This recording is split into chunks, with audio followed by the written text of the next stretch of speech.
Yo, what is up, guys? It's King Pyro here, and I'm back with. Actually, I'm not back. This is the first Madden 17 review.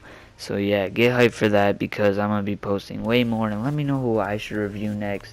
And hope you guys can support me on the way by dropping a like and all that stuff, subscribing. But, yeah, this CARSON PALMER is who I'm reviewing, and he stacks up so well.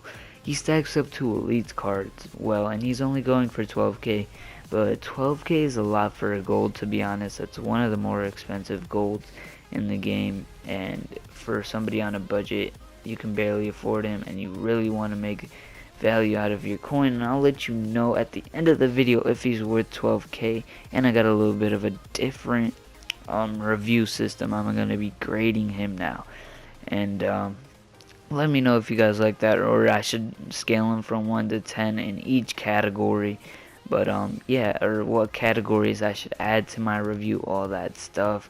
But as you guys can see, I had Andy Dalton. This guy could not handle pressure. Every time pressure came, he would throw terrible passes. So I'm just telling you now, don't get him, man. He just threw terrible passes and pressure. But if you have a nice line, maybe you want to pick him up, because when he did not have pressure, he threw dots. But let's move on to the gameplay, because let's see how his stats stack up. So throwing short was amazing, A+ right there. That's the grade, because he could throw on the run, he could throw it where you want, on stride, everything. Nothing to worry about there. Definitely could get it to the receiver, no problem. So let's move on to throw mid. As you guys can see there, how did he get it in there, dude?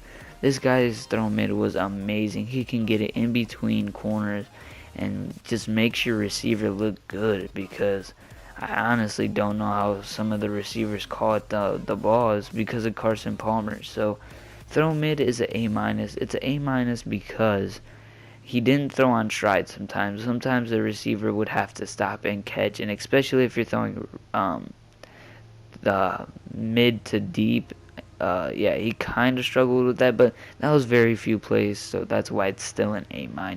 So let's move on to the throw deep.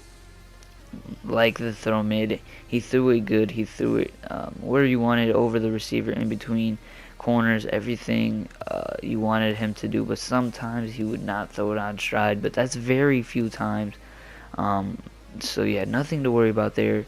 That's a B+ for me. But let's move on to throw on the run. That is a D+, because he cannot throw on the run deep or mid. So yeah, D+ there. But my final verdict is I would go out and get him. His overall grade is a B+, and for a gold card, that is really good. And I'm leaning towards A-, to be honest. So for 12 to 15k, this is a steal. But that's pretty much it, man. Who should I review next?